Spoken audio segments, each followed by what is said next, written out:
it's the most beautiful thing for me as a musician to have that relationship that provides the opportunity to make music on the highest level.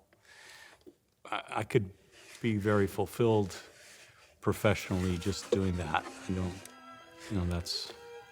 That's great.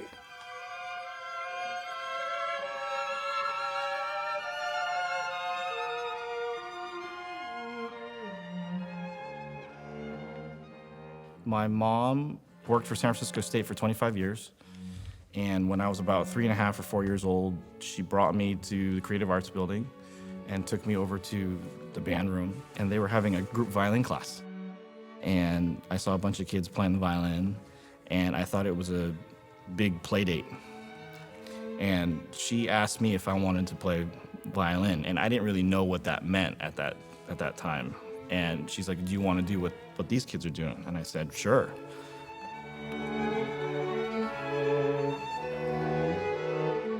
What inspires me to teach is that I really want other people to carry on what I have devoted myself to over all these years.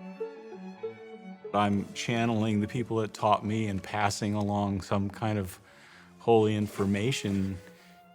This is an art form that I believe is very fragile.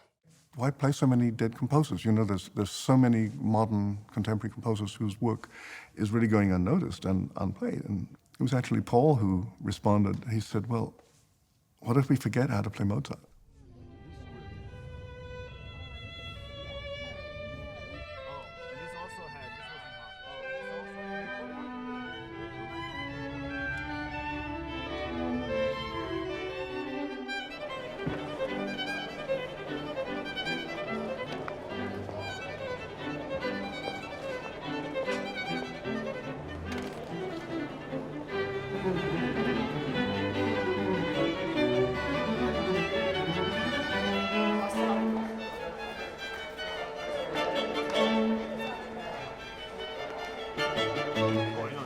Haydn. Oh, Haydn.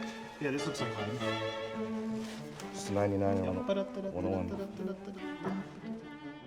When we were able to have that morning to visit with those extraordinary original manuscripts of Beethoven and the notebooks and whatnot, it's like seeing a document like the Declaration of Independence when you go to Washington or something like that, or going to see the actual Van Gogh you've looked at or the actual Rembrandt you've looked at in books for years.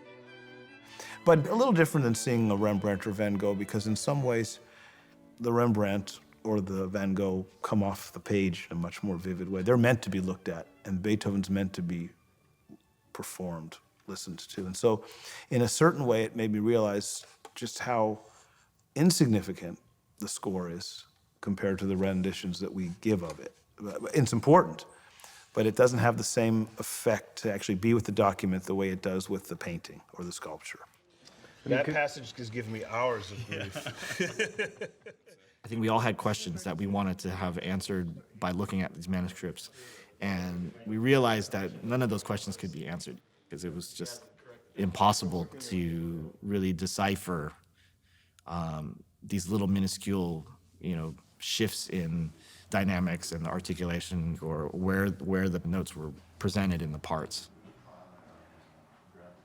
Visiting the Giannone Library was an absolutely unanticipated revelation. Seen before. Line that runs all the way through. I never even knew of the existence of that collection of manuscripts or the circumstances of their being, in fact, in Krakow. It's not even like I had an amazing experience. It's like a kid in a candy store for us, nerding out on Beethoven scores.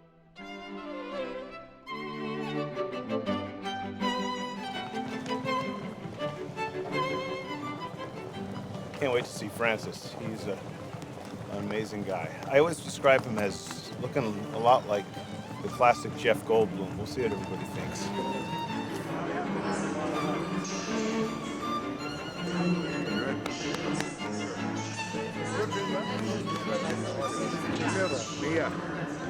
We talked, yes, nice to see you. We had years ago, our old first violinist, many years ago, had borrowed a very rare violin. And we were on a train in Italy going to Rome, I think we were going north to Trento, and we had to switch trains. He left the violin on the train. It was on a track over there. Oh, wow. And he suddenly realized his violin wasn't with him. We were on the other train.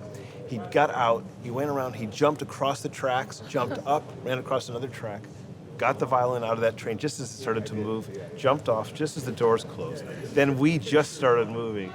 And he ran around, jumped on the train. He made it just before the doors shut.